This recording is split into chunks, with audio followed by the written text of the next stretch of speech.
And we are live. We are live. Good morning. And we are live. Okay, I wanted to make sure my sound is coming through. Good morning, good morning, good morning. Listen, welcome to the first day in July. Welcome to a new month, right? I don't, just a little sidebar before I get started to get people to come in this morning. When you do come in, make sure you say hello, okay? Let me know you here. Good morning to you. Um, but before I get started, I wanted to tell you guys, listen, I love this time of year because this is the time of year when we enter the month of July. I know that my family and I are going to get together at in some state and have like what we call like our annual like family get together slash, I won't even call it a family reunion. It's just that we get together every 4th of July for a family get together, right? To celebrate the 4th. And we've been doing that even when my grandparents were alive. But since my grandparents have transitioned, now we're doing it where we go from state to state to state, right? And so I remember one year they was here at my house, and so this year, we'll be going to another state that we hadn't been. And so I really, really, really, really love this time of year. And so drop a comment down below. Let me know what your 4th of July plans with you and your family, or if you don't have any.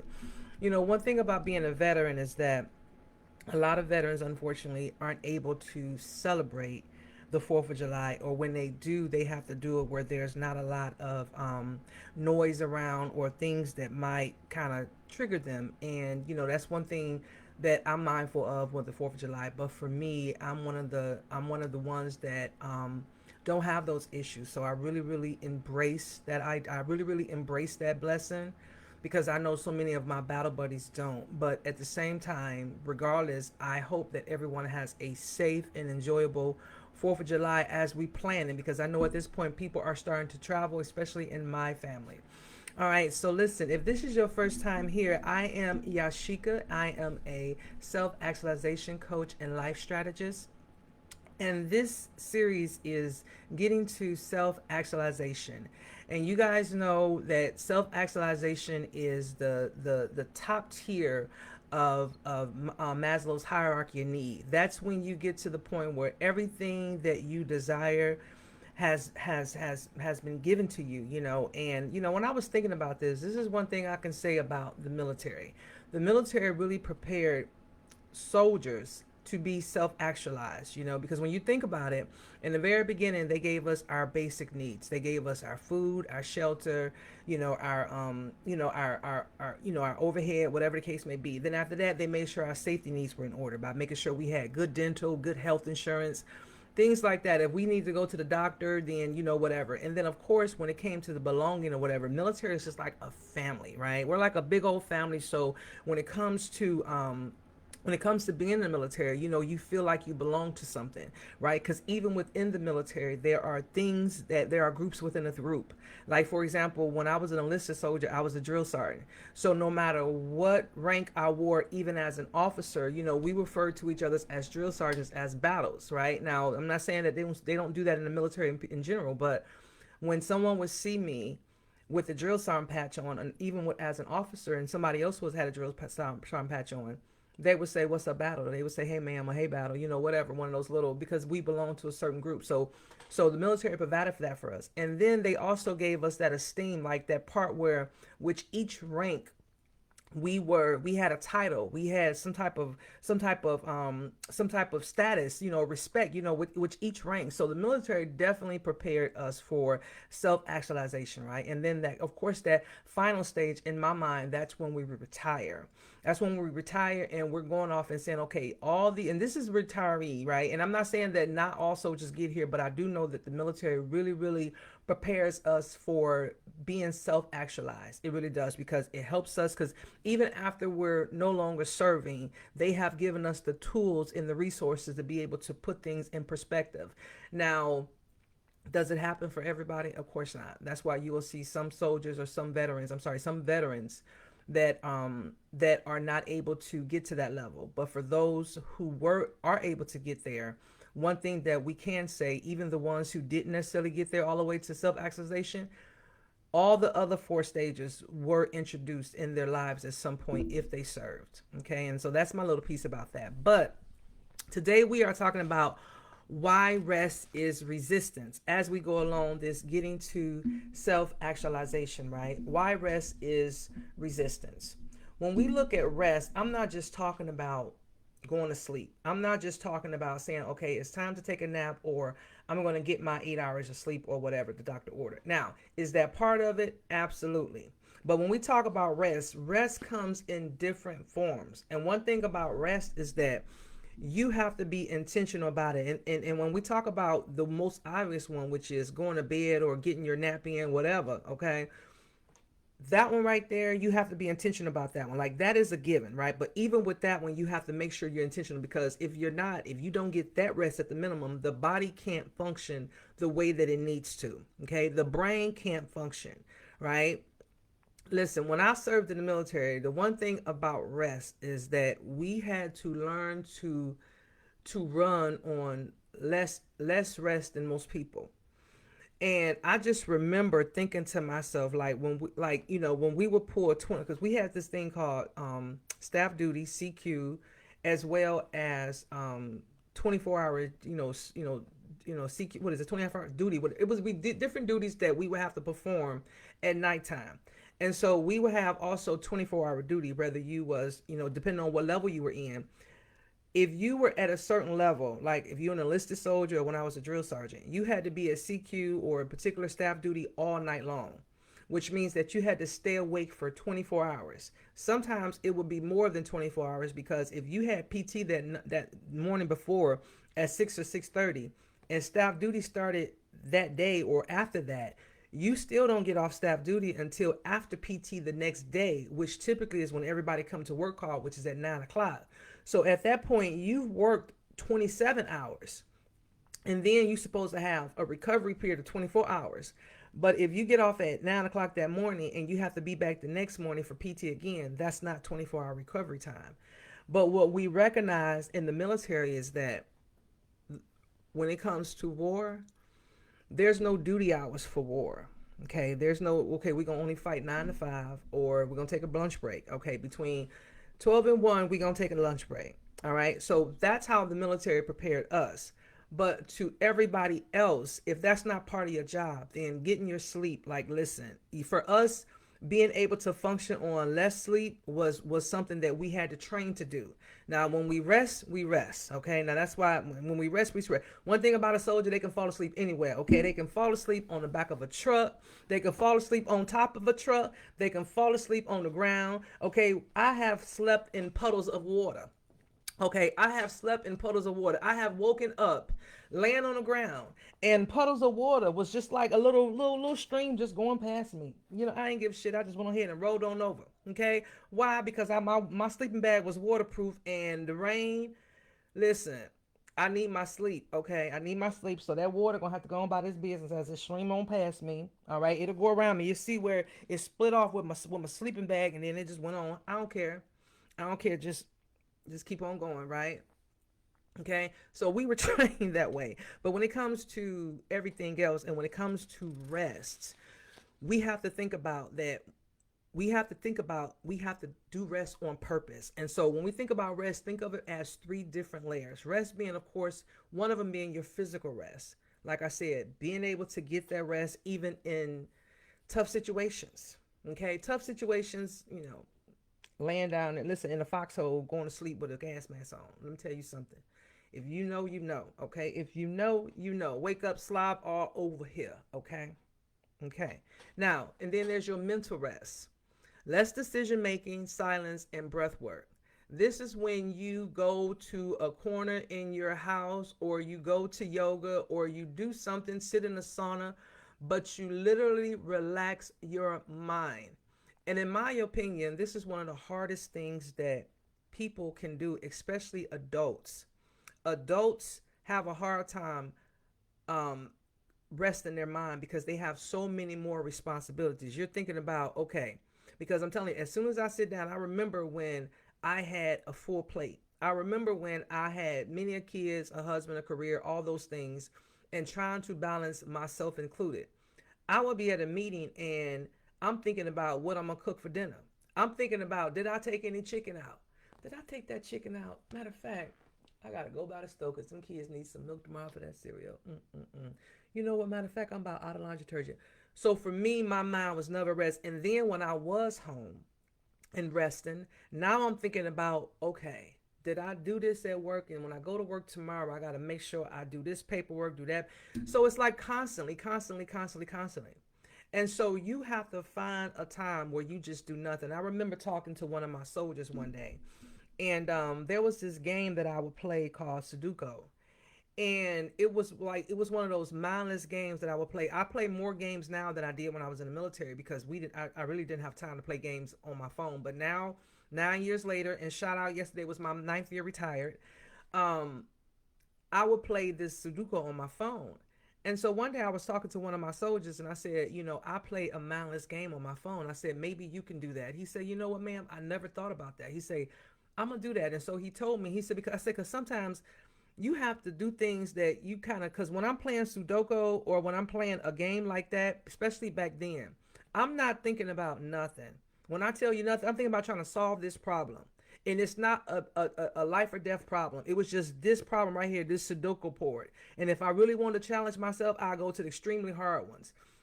But for the most part, it was something that I did to relax. And then, of course, I would sit in a sauna. Like, there was a lot of things that I didn't do back then that I do now. But I do know that I made sure that I learned to relax my mind, even if it was just me, like, meditating out, laying across my bed, meditating out. Because, like I said, even back then, I couldn't take naps, right? Don't take naps now. Can't take naps. Didn't take naps then unless I have something going on with my body, right? And then, of course, you have your spiritual rest, which is your reflection, your solitude, your turning inward.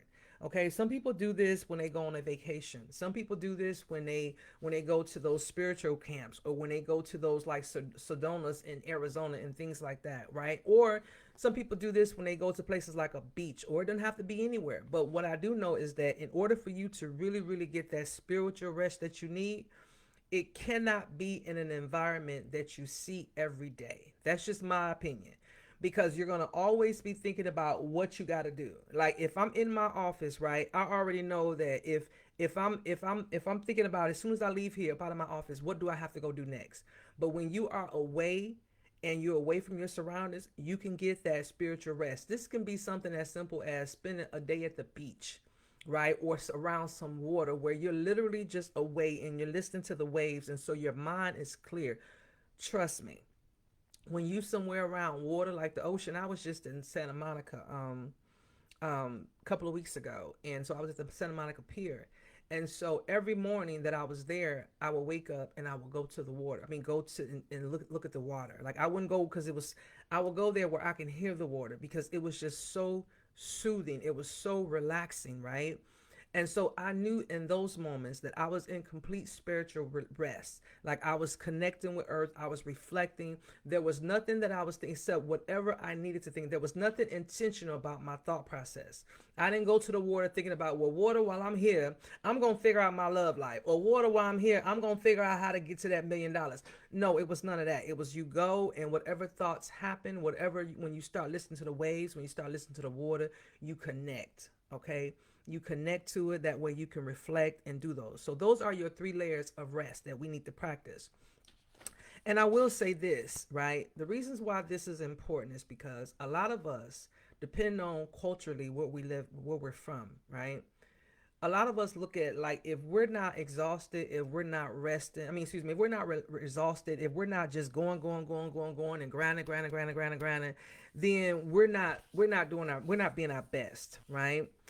And one of the things it says here is that we were raised to associate rest with laziness, especially in hood homes, survival households, military families, or single mama structures, because that's what it was. I remember when, we were kids, right? It was like, okay, get up. Get up, especially at my grandparents' house. It wasn't no laying around. It was get up and do something. Just go outside. We like, well, what we gonna do? They didn't care. Just get up and go outside because you don't listen. Get up. And what they were training us for is as an adult, right? Because sometimes you look at that, well, why I got to get up? But as an adult, looking back, I realized that those things they were training us. They were preparing us because even now as an adult, If I don't want to sit around too long. I don't want to, if it's not anything intentional or purposeful, like if I'm not taking a much needed rest, because my body is tired, my mind is tired, it's time for me to get my 8 hours that night, or if I'm not doing something where I'm meditating, then I need to be doing things productive to move my life forward, right? And so, what they were trying to teach us, even back then, when they would tell us, hey, you don't need to be in the bed, get your tail up. Because this is what adulting is, right? When you a kid, it's one thing, but when you go, because sometimes I'll let my kids sleep because I don't feel like hearing the noise. Okay. All right. If that's you, go ahead and tell me below. Like I know I wasn't the only one.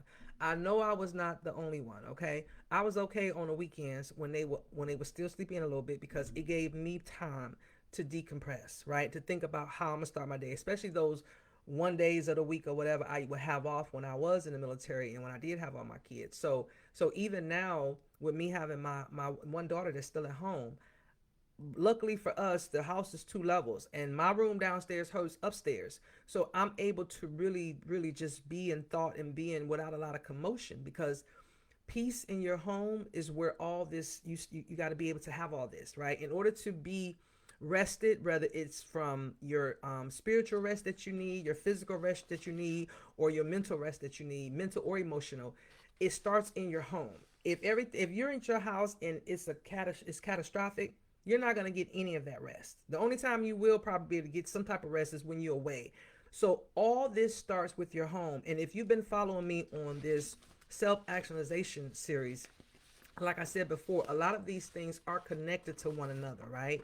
In order for you to get to a place of rest and peace and all that, it starts in your home, okay? It starts in your home. So before you talking about taking a trip somewhere, okay? Because if you talking about taking a trip so you can get away from this, what's going on at home, guess what happens when you come back? All that stuff is going to still be there, right? If your home is chaotic, it's going to still be there. So that's why before we do anything, we have to start with our surroundings, with our internals. These same things, we got things going on within us. For our souls to be able to rest, for our bodies to be able to rest, our minds to be able to rest, there's things that we have to make sure we take care of internally, right? And so for everybody that's different, you got to find out what worked for you, honey, because I know for me, there's certain things I have to do. And so these lives are done right before I go to the gym. And that's why I'm always in gym attire, because that's something I absolutely have to do. That is part of my mental. That is part of my mind. If I don't work out too much, if I don't work out enough, right? Because I'm constantly fighting my own battles, right? I don't want to get to this. I don't want to get to that. I don't want it to get to this. I don't want this to drop. Those are things that I think about for myself, right? Because I want to always show up as my best self, okay? So part of me being able to do that is making sure that I implement certain things, and that's going to the gym every day. Now, what I will say is that now that I'm in my 50s, it's not as easy as it was before, because when I come back from working out, because I go to planned workouts, like it's an instructor and we go like a round robin type of deal and everything is done. So I don't have to think about anything. Today is upper arms, okay? Today is upper arms. Yesterday was the booty, okay? Yesterday we worked on lower body or metcon, I'm sorry, metcon, and today is the upper arms. So what I'm saying is that for me, I know that as I'm getting older, when I come back from the gym, my body doesn't recuperate as fast, right? I'm a little bit tired longer. And so when I come home, I do have to take a second and relax myself a little bit, right? That's what my body is saying. You need physical rest. And then sometimes I'll go sit in my sauna. When I sit in my sauna, I'm able to get that mental rest and that physical rest at the same time and connect, because I'm having, meditation music being played in the back. It's the whole thing. And so in those moments, I'm able to get everything that I need to feed back into myself, to recuperate, to restore, so that I can be productive in my life, right? And so I want it to be where when we do this, when we do get rest, we're not so guilty about it because we feel like we didn't get so many things done. Sometimes you have to rest before you can get those things done. Okay, sometimes you have to listen. I don't care if it's a pile of laundry in the corner, I don't care what it is.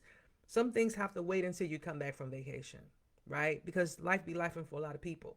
But what I will say is that a lot of the things that we've been told, we'll put those stresses on ourselves because we believe what somebody told us. Like, I got to be doing this, I got to be doing this, I got to be doing that. And when you do that, all you're doing is tiring yourself out mentally, emotionally, spiritually, physically, all that. And rest is needed. So let's get rid of some of those thinkings that limit us, right? Because we want to get to self-actualization. And so for us to be there, what works for you? How do you take care of you? Because just as I said before, I don't care if you have a partner, a spouse, whatever, you still got to be okay with you. You have to pour into yourself first, because if you don't, you absolutely cannot pour into anybody else. Okay. And so the way you do that is getting the rest that you need. Okay. Something that I wanted to say today, because Spirit whispered this to me today.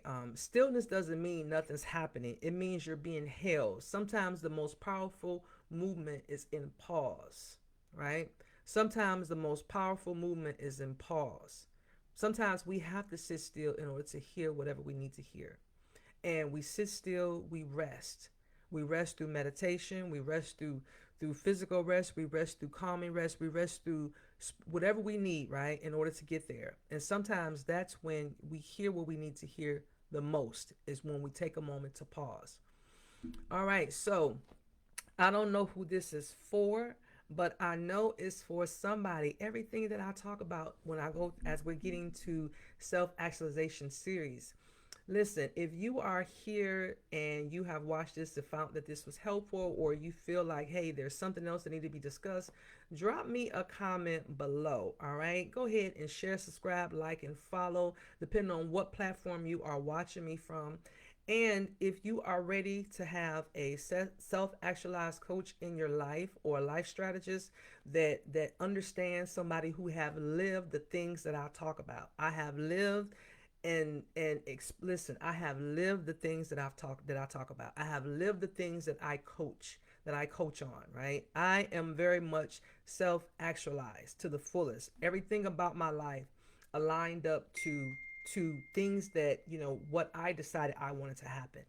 Do they happen in my timing? Absolutely not. But everything I've done in life was always intentional, linked to something else. And so, were there mistakes along the way, and some things that I shouldn't have done? Of course, we all have that. That's what part of being human is about. But at the same time, I understand what I've done. I understand any mistakes I've made. I understand my fault. I understand all that. But I also recognize that those things is how I get to the next level, or how I get to that next point in life. Is those are not mistakes. Those are learned lessons. And that's where I'm at. And when a lot of people are not able to see the difference in some things, and so therefore they get stuck at a certain level, right? And this is where a self-actualization and life strategist come in. So if this sounds like you, or something you're ready to do differently in life, and maybe for 2025 going, because we're halfway through 2025, honey. Listen, we are more than halfway through. It's time to really get serious, because 2026 will be here before you know it.